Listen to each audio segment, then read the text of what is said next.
This is my audience for today's speech.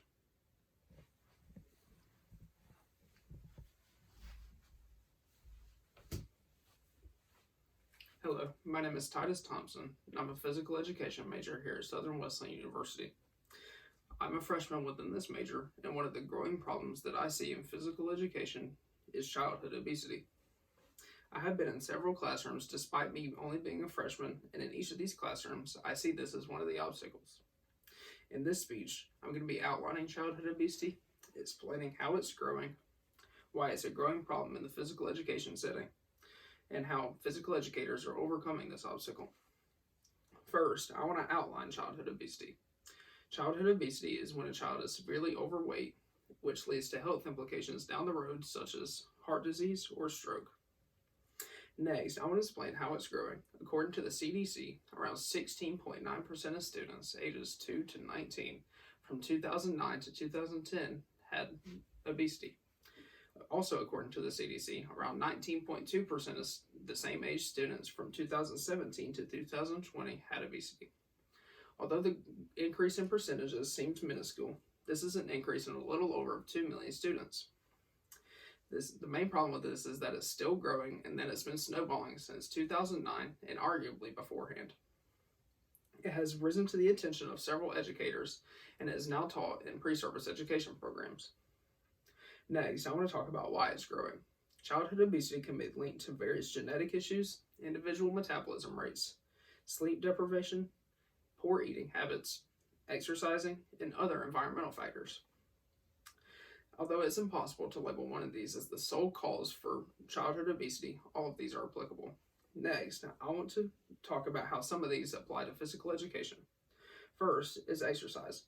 Exercise is becoming harder to find in children. I believe it's because of the growth of technology in the past few years. For example, my nephew is a middle school age student, and for Christmas this past year, he asked for a brand new PlayStation 5, whereas in generation past, they would ask for a football, a jump rope, a hula hoop, or baseball for their Christmas present to do outside activity. Next, I want to explain eating habits. It is easier than ever to access fast food, and which leads to less home-cooked nutritious meals for the students. Fast food is also high in various fats, which is a direct link to obesity. Next, I want to talk about why it's a growing problem for physical education. Childhood obesity is a problem because of the lack of ability in the students. Not negatively, but when students do not have success, they are not motivated to do the skill. It is significantly harder to teach physical education effectively to unmotivated students. In high school, when students are not athletic, it is hard to make them do physical activity, and it is harder to teach them in general. Next, I want to talk about how PE teachers are overcoming this obstacle. PE teachers are overcoming this obstacle through inclusion. Inclusion is being preached to us in pre-service education program, and inclusion is when each child has an equal education opportunity despite physical, cognitive, or environmental limitations. There are several strategies to being an inclusive physical educator, such as knowing your students' situations, and knowing your students' cultures. You can know your students by finding their interests outside of the classroom. For example, if the students do not like traditional team sports such as basketball, football, volleyball, and baseball, you can implement jump roping and hula hooping and gymnastics and dancing into your PE curriculum. Next, you can know your students' situations by engaging with them outside of the classroom, whether through various parent contacts, attending various dance recitals, or football games. You can know your students' situations by attending each of these. Now, you can know your students' cultures and develop them in different cultures by doing your own research.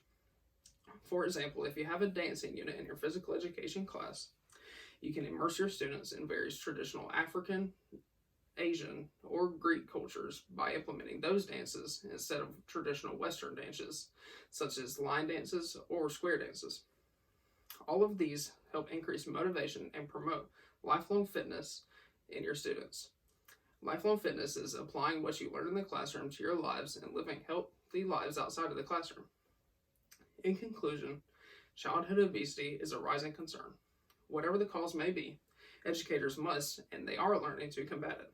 It is a severe problem in physical education, and in being an inclusive teacher helps promote the lifelong fitness in your students, and it helps motivate them to be healthy outside of the classroom. Thank you.